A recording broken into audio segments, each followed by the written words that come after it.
31 май таҳти раёсати асосгузори сулҳу ваҳдати миллӣ пешвои миллат президенти ҷумҳурии Тоҷикистон раиси ҳукумати ҷумҳурии Тоҷикистон муҳтарам Эмомалӣ Раҳмон маҷлиси ҳукумати ҷумҳурии Тоҷикистон баргузор гардид. дар кори маҷлис нахуст оид ба ҷараёни иҷрои қарори ҳукумати ҷумҳурии Тоҷикистон аз 27 майи соли 2017 таҳти рақами 260 дар бораи барномаи маҷмӯии рушди тарбияи ҷисмонӣ ва варзиш дар ҷумҳурии Тоҷикистон барои солҳои 2017-2021 ҳисоботи раиси кумитаи кор бо ҷавонон ва варзиши назди ҳукумати ҷумҳурии Тоҷикистон Абдулло Раҳмонзода шунида шуд. таъкид гардид ки барномаи маҷмӯии рушди тарбияи ҷисмонӣ ва варзиш дар ҷумҳурии Тоҷикистон барои солҳои 2017-2021 дар асоси дастуру супоришҳои президенти ҷумҳурии Тоҷикистон қабул шуд. мақсади асосии барнома рушди тарбияи ҷисмонӣ ва варзиш, дастрасии он барои аҳолӣ, оммавигардонии варзиш, таъмини самаранокии машғулиятҳои ҷисмонии аҳолӣ ва ба ин васила пайдо намудани наврасону ҷавонони болаёқат барои расидан ба натиҷаҳои баланди варзишӣ дар сатҳи мусобиқаҳои байналмилалӣ мебошад. президенти мамлакат муҳтарам Эмомалӣ Раҳмон дастур доданд ки вазорату идораҳои дахлдор, мақомоти иҷроияи ҳокимияти давлатии вилоятҳо, шаҳри Душанбе ва ноҳияҳо амалисозии барномаи маҷмӯии рушди тарбияи ҷисмонӣ ва варзиш дар ҷумҳурии Тоҷикистон барои солҳои 2017-2021-ро таъмин намоянд. дар кори маҷлис лоиҳаҳои як қатор қонунҳо аз ҷумла оид ба ворид намудани иловаҳо ба қонуни ҷумҳурии Тоҷикистон дар бораи мақомоти худфаъолияти ҷамъиятӣ, оид ба лоиҳаи қонуни ҷумҳурии Тоҷикистон дар бораи ворид намудани тағйиру иловаҳо ба кодекси замини ҷумҳурии Тоҷикистон, дар бораи лоиҳаи қонуни ҷумҳурии Тоҷикистон оид ба ворид намудани тағйиру иловаҳо ба қонуни ҷумҳурии Тоҷикистон дар бораи бехатарии сейсмикӣ ва дар бораи лоиҳаи қонуни ҷумҳурии Тоҷикистон оид ба ворид намудани тағйирот ва қонуни ҷумҳурии Тоҷикистон дар бораи амнияти нақлиётӣ мавриди баррасӣ қарор дода шуд. аъзои ҳукумати мамлакат масъалаҳо дар бораи стратегияи миллии рушди моликияти зеҳнии ҷумҳурии Тоҷикистон барои давраи то соли 2030, дар бораи барномаи ислоҳоти милитсия барои солҳои 2021-2025, дар бораи барномаи таъмини бехатарӣ аз сӯхтор барои солҳои 2021-2025 ва дар бораи нақшаи чорабиниҳо оид ба амалигардонии консепсия дар бораи ҷалби ҳамватанони бурунмарзӣ ҳамчун шарикони рушди кишвар барои солҳои 2021-2025, инчунин дар бораи пешниҳоди маҷлиси вакилони халқи вилояти Суғд оид ба иваз намудани номи баъзе аз маҳалҳои аҳолинишини шаҳру ноҳияҳои вилояти Суғдро муҳокима карданд. дар охири кори маҷлис президенти мамлакат раиси ҳукумати ҷумҳурии Тоҷикистон муҳтарам Эмомалӣ Раҳмон ба ҳукумати мамлакат, роҳбарияти мақомоти иҷроияи ҳокимияти давлатии вилоятҳо, шаҳру ноҳияҳо вобаста ба иҷрои ҳатмии супоришҳои қаблии ҳукумати мамлакат ва маҷлиси навбатии ҳукумати ҷумҳурии Тоҷикистон оид ба вусъати корҳои созандагию бунёдкорӣ ҷиҳати истиқболи сазовори ҷашни умумимиллӣ, сисолагии истиқлоли давлатӣ, ҷамъоварии беталафи ҳосили парвардаи заҳматкашон аз қабили ғалладонагиҳо, мевагӣ, сабзавот ва полезиҳо, афзоиши ҳаҷми содироти маҳсулоти кишоварзӣ ба хориҷи мамлакат ва суръатбахшии кишти такрорӣ супоришҳо доданд. ноҳияи Лахш бо мақсади таъмини рафту омади сокинон моҳҳои март ва апрели соли равон бо сабаби фаромадани тарма пеши маҷрои оби дарёи Тандиқул маҳкам шуда дар километри 17 роҳи автомобилгарди аҳамияти ҷумҳуриявӣ доштаи ҷамоати Янгишаҳри ноҳия кӯпруки мошингузар хароб гардид ки дар натиҷа ҳаракати нақлиёт манъ шуд. ин рафту омади сокинон ва интиқоли молу маҳсулот мушкилӣ пеш овард. бо мақсади барқарор сохтани пули мошингузар ситоди корӣ таъсис дода шуда корҳои барқарорсозӣ карда шуданд. корҳо ҷиҳати рафъи оқибатҳои офати табиӣ ва барқарорсозии кӯпруки мошингузар бо дастгирии мақомоти иҷроияи ҳокимияти давлатии ноҳияи Лахш тавассути ҳашари дастаҷамъонаи сокинони маҳаллӣ амалӣ гардид. дар натиҷаи якбора кушода шудани маҷрои об, пули мошингузари болои дарёи Тандиқул қисмати чапи он ва зиёда аз 50 метр роҳ хароб гардида, аллакай дар ҷои ҳодиса ситоди ноҳиявӣ ташкил гардида, кор дар ин самт ромаром идома дорад. бо ҷалби техника ва механизмҳои хадамоти мудофиаи граждании нақлиёт ба роҳи ноҳия, корҳои барқароркунӣ дар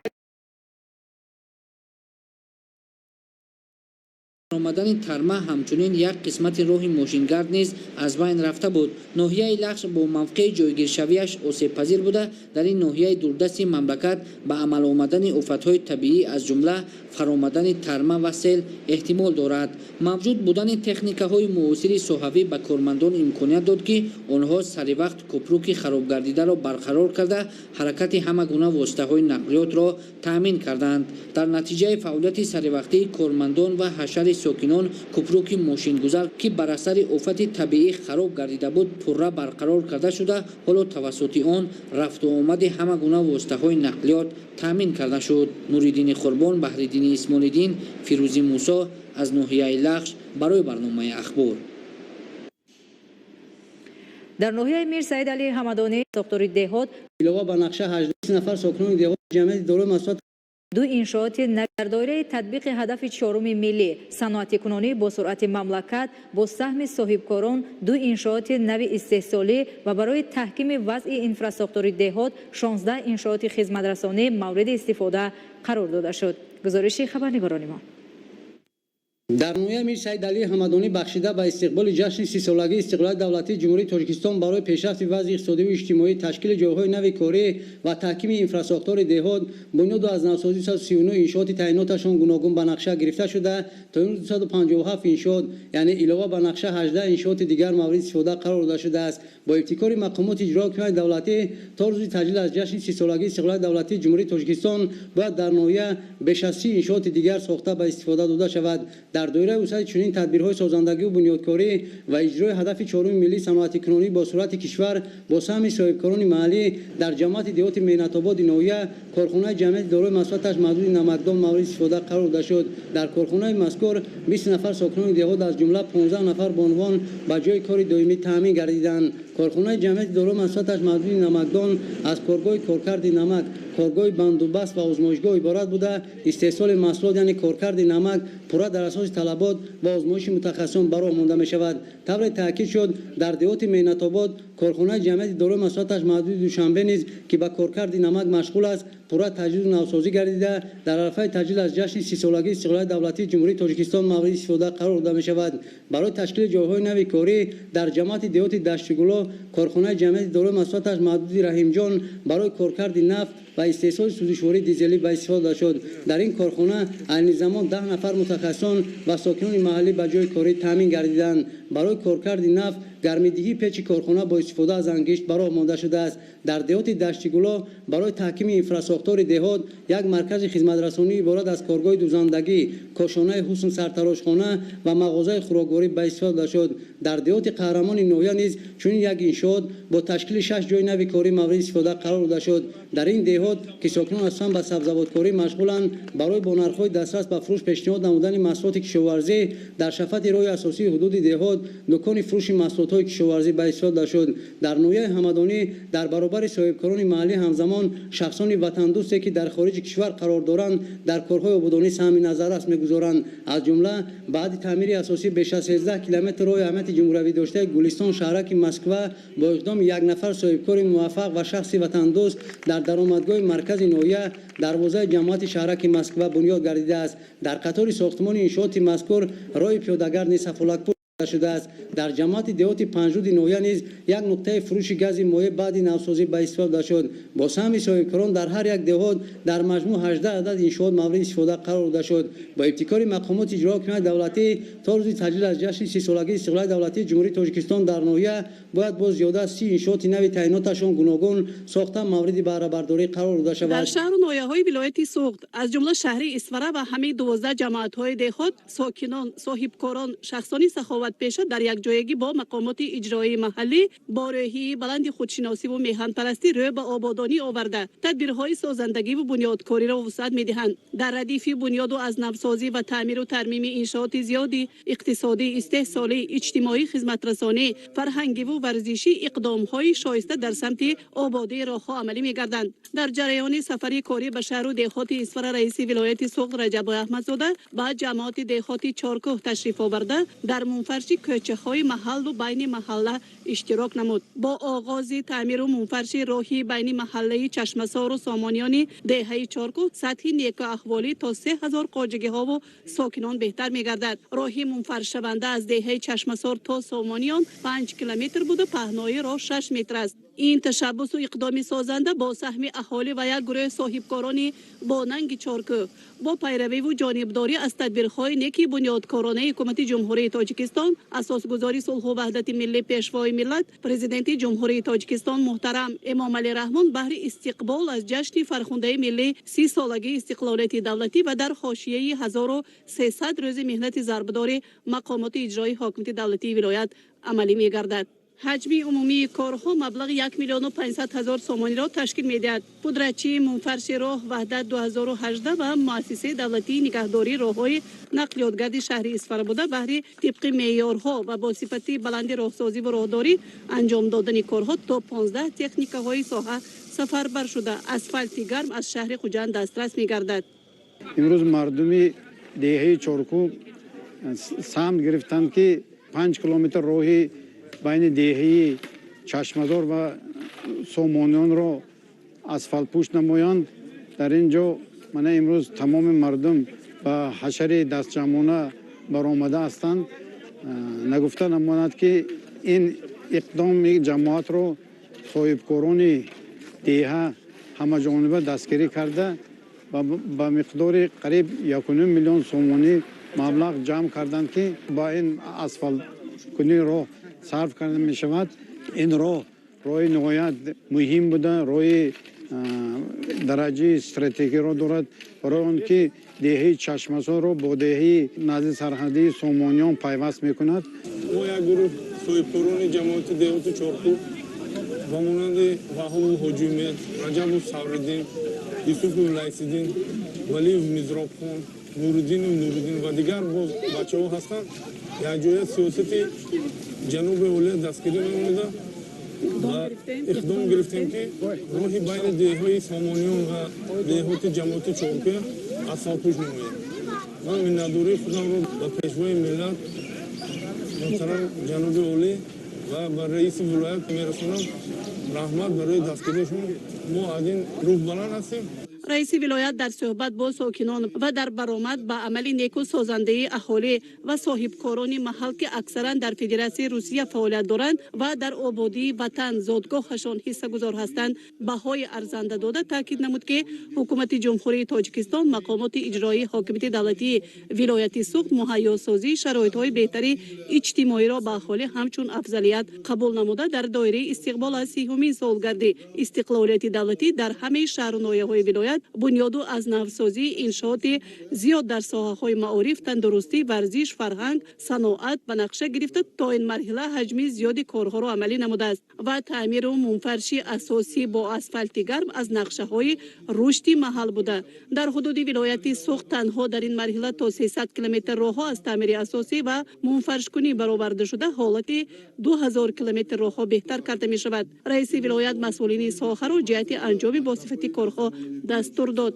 در همین جا رئیس ولایت بر رئیسان جماعت‌های دهاتی واروخ و چارکو از نام حکومت جمهوری تاجیکستان 2 نقلیات خدمتی نیو شورله تقدیم نمود. عملی شوی این تدبیر برای 2 جماعت‌های دوردست شهر اصفهان، جماعت‌های چارکو و واروخ خیلی مهم بوده. فعالیت کاری راهبران این 2 جماعت را آسان می‌نماید. همچنین برای بهترسازی وضع خدمت رسانی‌های کمونالی با خواجگی منزلی کمونالی شهر اصفهان 3 نقلیات تمغه‌ای هیوندای همچون تحفه سپرده شد. این تدبیر امکانیت می‌دهد که اهل کارمندان و متخصصان خواجگی منزلی کمونالی در سری وقت برآوردن پرتاب‌ها خدمت نمایند. امروز مردم سربلند جماعت دهاتی واروخ از دستگیری‌های پیوسته‌ای پیشوای معظم ملت جناب عالی محترم امام علی رحمان روح الهام تازه گرفته بهری با توفیق سزاوار پیشواز گرفتن جشن بزرگ دولتی و ملی 30 سالگی استقلالیت دولتی جمهوری تاجیکستان آمادگی می‌بینم. با دستگیری بی‌واسطه مقامات اجرایی حاکمیت دولتی ولایت سوخت با دستور سپارش‌های بی‌واسطه جناب عالی، با دستگیری مقامات اجرایی حاکمیت ولایت سوخت، با دستگیری صاحبکاران محلی، مقامات اجرایی حاکمیت دولتی شهر اصفهان در جمعیت دهاتی واروخ چندین انشاءات‌های اجتماعی و اقتصادی به استفاده داده شد که این برای بلند برداشتن سطح زندگی مردم مساعدت میکند و امروز نیز باعث افتخار است که جمعیت دهاتی واروخ پیوسته در مد نظر راهبریت حکومت جمهوری تاجیکستان و رئیس ولایت سوخت هست و من منتداری صمیمی خود را به اساسگزار صلح و وحدت ملی پیشوای معظم ملت جناب عالی محترم امام علی رحمان، به رئیس ولایت سوخت محترم رجب بای احمدزاده برای دستگیری های پیوستهشان میرسانم و امروز باعث افتخار است که جماعت دهاتی واروخ سزاوار توفیه نوبتی ماشینی خدمتی شد. در ادامه تدبیر آبادی راه در مرکز شهر اسفره با اشتراک راهبریت مقامات اجرایی حاکمیت دولتی ولایت و شهر منفرش کوچه 25 سالگی استقلالیت آغاز یافت.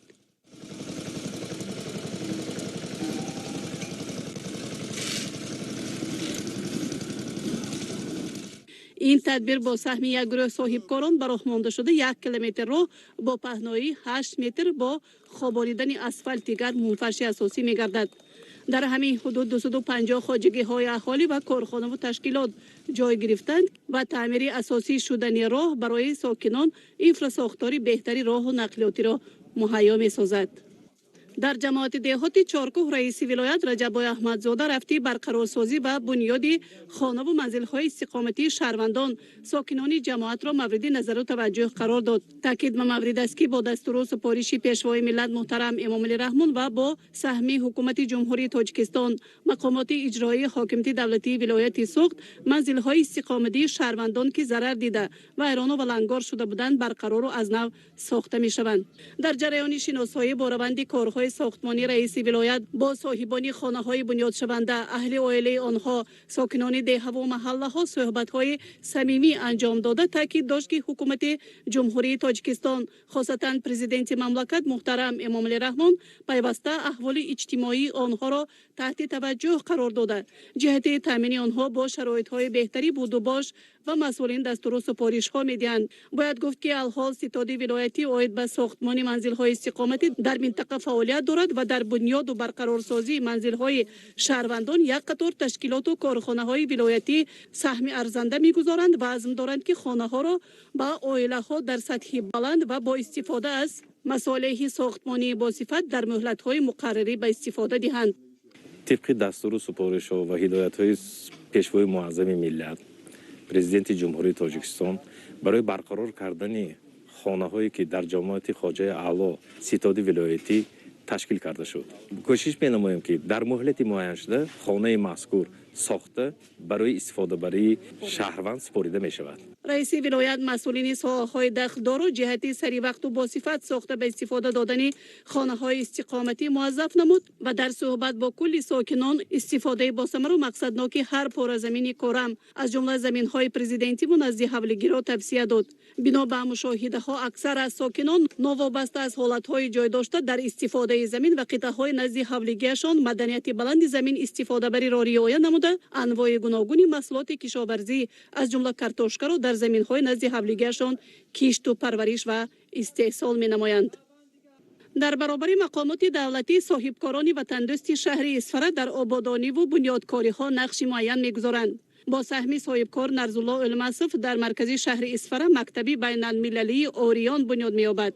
رئیس ولایت از جریان کارهای بناکاری و پودرتی مؤسسه بازدید به عمل آورده اظهار داشت که کارهای باقی مانده باید در مهلت‌های مقرری به اتمام رسانیده شوند. راهبریت شهر اسفره ساختمانچیان و معماران بهر آغاز کارهای آرایشی و آباد و زیبا نمودن کنار راه اساسی وظیفه‌دار گردیدند. الحال در انشاءات مذکور کارهای اساسی ساختمانی به اتمام رسیده بناکاران عزم دارند مکتب نو را در روزهای جشنگیری 30 سالگی استقلالیت دولتی به استفاده دهند. مکتب بین‌المللی در شهر اسفره از اولین اقدام و تشبس‌ها در سمت بنیاد مکتب نو زمانوی جوابگو به استانداردهای بین‌الخلقی بوده. بنا به نقشه پیشبینی گشته به روند تعلیم آموزگاران از فدراسیون روسیه نیز جلب کرده می‌شوند و جریان تعلیم با آموزش عمیق زبان انگلیسی عملی خواهد گشت. این انشاءات ساحه معارف برای تعلیم و تربیت 800 نفر خواننده در یک بست پیشبینی گشته آن دارای 48 صنفخانه‌ها، کابینت‌های فنی، شیمی، فیزیک، بیولوژی، 2 صنفخانه تعلیمی مهنت، لابراتوری، بینای مجلسگاه با 360 جای نشست، آشخانه برای 256 نفر، تالاری ورزشی بالا پوشیده، میدان ورزشی، موسمی، صنف رسامی، موسیقی و دیگر امکانیت‌های معاصر دانش‌اندازی میباشد. بینای اساسی تعلیمی 3 آشیانه بوده، آن همچنین تخانه دارد و بینای ماموری از 4 آشیانه عبارت است. الحال همه آشیانه‌های بینای تعلیمی پورا برداشته شده، همچنین کارهای بالاپوشی بالای بنا اندازه‌ای نمای بیرونی به اتمام رسیده است. از جهت ساختمانی و کارهای لایحه‌کشی و معماری مکتب خیلی نادر و ناتکرار است و ته‌کرسی بنا مستحکم بوده. در کارهای بناکاری به جز مصالح ساختمانی وطنی، غشت و سمنت، همچنین محصولات با صفت بیرونی مثلا آرماتورها و اشیای آرایشی از فدراسیون روسیه استفاده شدند و در کارهای ساختمانی الحال تا 100 نفر بناکاران و متخصصان زحمت میکشند. در شهر اسفره رئیس ولایت 2 نفر کودکانی معیوبیت داشته را عیادت نمود. تاکید به مورد است که همه ساله 1 ایون روز بین المللی کودکان در تاجیکستان صاحب استقلال جشن گرفته می شود. مقامات اجرایی حاکمیت دولتی ولایت سوخت نیز بهره کودکان تعلیم و تربیت آنها تدبیرها را عملی می نماید. با غالب جان ستارفی 7 ساله و با عایشه خان صاحب 13 ساله که معیوب است تحفه های مقامات اجرایی حاکمیت دولتی ولایت سوخت تقدیم کرده شد.